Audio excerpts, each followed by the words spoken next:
2장. 베넷 씨는 가장 먼저 빅리 씨 집에 인사 갔던 사람 중에 하나였습니다. 아내에게는 끝까지 안 간다고 했지만 실은 처음부터 인사를 가기로 마음먹고 있었지요. 베넷 씨가 빅리 씨 집에 다녀온 날 저녁까지 아내는 아무것도 모르고 있었습니다. 사실이 밝혀진 경위는 다음과 같습니다. 둘째 딸이 모자를 손질하는 모습을 바라보던 베넷 씨가 갑자기 이런 말을 했습니다. 빅리 씨가 그 모자를 좋아할 것 같다, 리지. 빅리 씨가 뭐를 좋아할지 우리가 어떻게 알겠니? 인사도 못 가는데. 베넷 부인은 성을 내며 말했습니다. 하지만 엄마, 집회장에 가면 보게 되잖아요. 롱 부인이 소개해 주겠다고도 했고요. 엘리자베스가 말했습니다. 너는 롱 부인 말을 믿니? 그 여자 조카가 2명이라고. 이기적이고 위선적인 여자라고. 나는 그 여자 별로다. 나도 같은 생각이요. 당신이 롱 부인의 도움을 바라지 않는 것을 보니 기쁘구려. 베넷 씨가 말했습니다.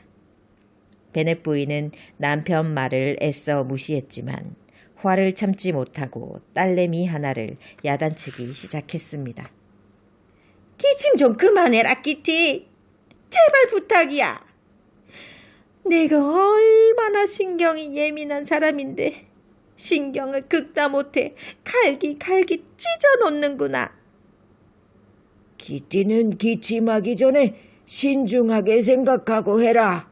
기침할 때가 따로 있지. 베넷 씨가 말했습니다. 기침이 나오는 걸 어떡해요? 키티가 짜증스럽게 대꾸했습니다. 다음번 무도의 날은 언제냐, 리지? 2주 정도 남았어요. 아, 그렇구나. 롱 부인은 그 전날에나 온다는데 무슨 수로 빅리 씨를 소개해 주겠느냐고. 자기도 빅리 씨를 모를 텐데. 베넷 부인이 소리쳤습니다. 그러면 당신이 롱 부인에게 빅리 씨를 소개해 주면 어떻겠소? 여보, 내가 대체 무슨 수로 빅리 씨를 소개해 준답니까? 나부터가 빅리 씨를 모르는데 어쩌면 이렇게 짜증나는 말만 골라서 하는지. 당신이 이렇게 신중한 사람이었다니 삼가 존경을 표하오. 2주 동안 알고 지냈다고 해서 그리 많이 아는 것도 아닌데 그동안 그 사람이 정말 어떤 사람인지 어찌 알 수 있겠소. 하지만 우리가 안 하면 딴 사람이 할 거요. 어쨌든 롱 부인과 그 부인네 조카들은 필시 빅리 씨를 소개받을 거요. 그러니 당신이 안 하겠다면 내가 나서겠소. 그래야 롱 부인에게 고맙다는 인사라도 받을 게 아니요. 딸들은 눈을 동그랗게 뜨고 아버지를 쳐다보았습니다. 베넷 부인은 말도 안 돼. 말도 안 돼. 라는 말만 되뇌었습니다.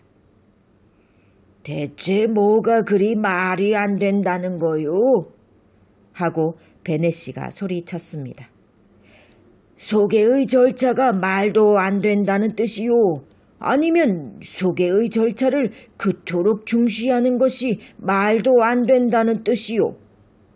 내가 다른 것은 다 동의해도 그것만은 동의할 수 없소. 메리, 너는 어떻게 생각하니? 너는 깊이 생각하고 훌륭한 책들을 많이 읽고 발췌문을 작성하는 아가씨 아니냐?